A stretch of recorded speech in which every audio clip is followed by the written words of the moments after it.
News first channel ಹಾಗೂ ಡಿಜಿಟಲ್ನಲ್ಲಿ ಜಾಹೀರಾತು ನೀಡಲು ಈ ನಂಬರ್ಗೆ ಸಂಪರ್ಕಿಸಿ. ಧರ್ಮಸ್ಥಳದ ಪರ ಬಿಜೆಪಿ ಧರ್ಮ ರಕ್ಷಣಾ ಸಮಾವೇಶಕ್ಕೆ ಮುಂದಾಗಿರೋದು. ಇವತ್ತು ಮಧ್ಯಾಹ್ನ ಧರ್ಮಸ್ಥಳದಲ್ಲಿ ಬೃಹತ್ ಸಮಾವೇಶ ನಡೆಯಲಿದೆ. ಬಿಜೆಪಿ ರಾಜ್ಯಾಧ್ಯಕ್ಷ ವಿಜಯೇಂದ್ರರ ನೇತೃತ್ವದಲ್ಲಿ ಕಾರ್ಯಕ್ರಮ ನಡೆಯೋದಿದೆ. ದೇಗುಲ ದರ್ಶನ, ವೀರೇಂದ್ರ ಹೆಗ್ಗಡೆ ಭೇಟಿ, ಸಮಾಲೋಚನೆ ಸೇರಿದ ಹಾಗೆ ಮುಖ್ಯ ದ್ವಾರದಿಂದ ಸಮಾವೇಶದ ವೇದಿಕೆಯವರೆಗೆ ಪಾದಯಾತ್ರೆ ನಡೆಸ್ತಾರೆ. ಧಾರ್ಮಿಕ ಕ್ಷೇತ್ರಗಳ ರಕ್ಷಣೆಗೆ ಬದ್ಧತೆ ತೋರೋದಕ್ಕೆ ಅಭಿಯಾನ ನಡೆಸೋದಕ್ಕೆ ಬಿಜೆಪಿ ಮುಂದಾಗಿದೆ. ವಿಪಕ್ಷ ನಾಯಕ ಅಶೋಕ್ ಸೇರಿ ಸಮಾವೇಶದಲ್ಲಿ ಹಲವು ಬಿಜೆಪಿ ನಾಯಕರು ಭಾಗಿಯಾಗ್ತಾ ಇದ್ದಾರೆ. ಧರ್ಮಸ್ಥಳ ಪ್ರಕರಣ ತನಿಖೆಯನ್ನ ಎನ್ಐಎಗೆ ವಹಿಸೋದಕ್ಕೆ ಬಿಜೆಪಿ ಆಗ್ರಹಿಸೋದಕ್ಕೆ ಮುಂದಾಗ್ತಾ ಇದೆ.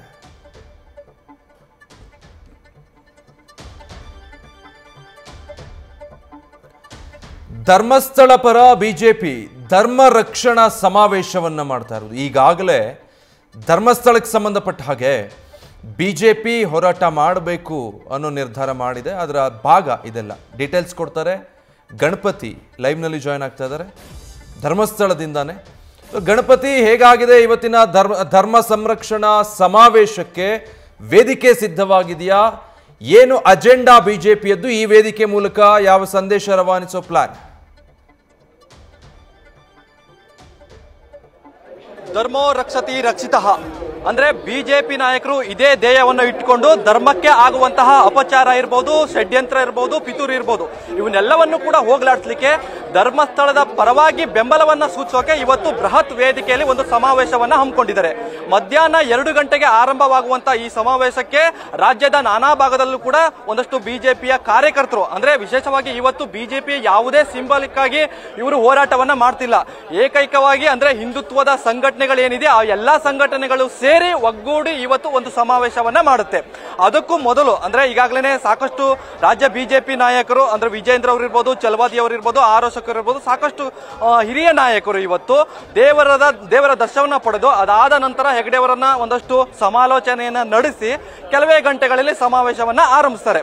ಅಂದ್ರೆ ಇವತ್ತಿನ ಸಮಾವೇಶದ ಅಜೆಂಡಾ ಏನು ಅಂತಂದ್ರೆ ನೋಡಿ, ಕೆಲವೇ ದಿನಗಳಲ್ಲಿ ನೋಡಬಹುದು ದೇಗುಲದ ಸಂಬಂಧಪಟ್ಟಂಗೆ ಒಂದಷ್ಟು ಅಪಪ್ರಚಾರವಾಯಿತು, ಒಂದಷ್ಟು ಷಡ್ಯಂತ್ರ ಕೂಡ ಆಯಿತು. ಆ ಅಪಪ್ರಚಾರವನ್ನ ಹೋಗಲಾಡಿಸುವಂತ ನಿಟ್ಟಿನಲ್ಲಿ ಸರ್ಕಾರಕ್ಕೆ ಒಂದು ಒತ್ತಾಯವನ್ನ ಮಾಡ್ತಾರೆ.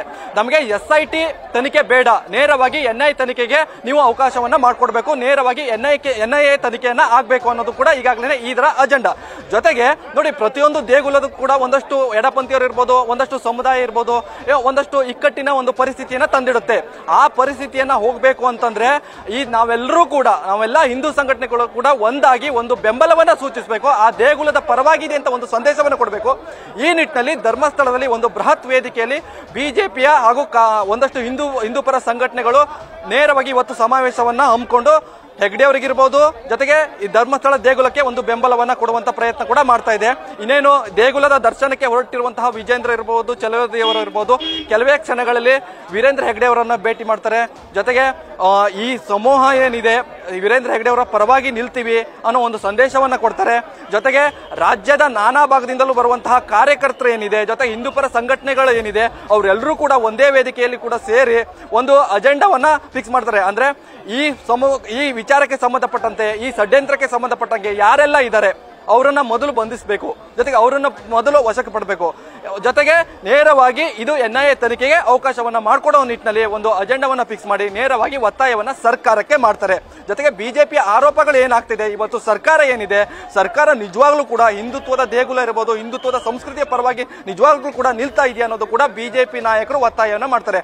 ಕಾರಣ ಇಷ್ಟೇ ನೋಡಿ, ಘಟನೆ ನಡೆದು ಇಷ್ಟು ದಿನ ಆದ್ರೂ ಕೂಡ ಯಾವುದೇ ಮಿನಿಸ್ಟರ್ಗಳು ಕೂಡ ಇವತ್ತು ದೇಗುಲಕ್ಕೆ ಬಂದಿಲ್ಲ, ಹೆಗ್ಡೆ ಅವರನ್ನ ಭೇಟಿ ಮಾಡಿಲ್ಲ. ಈ ಎಲ್ಲಾ ನಿಟ್ಟಿನಲ್ಲೂ ಕೂಡ ಒಂದಷ್ಟು ಆರೋಪವನ್ನು ಕೂಡ ಇವತ್ತು ಬಿಜೆಪಿ ನಾಯಕರು ಮಾಡ್ತಿರುವಂತದ್ದು. Vijay, thank you Ganapati. News first ನಿರ್ಭೀತಿಯಿಂದ ನಿಮ್ಮ ಪರವಾಗಿ.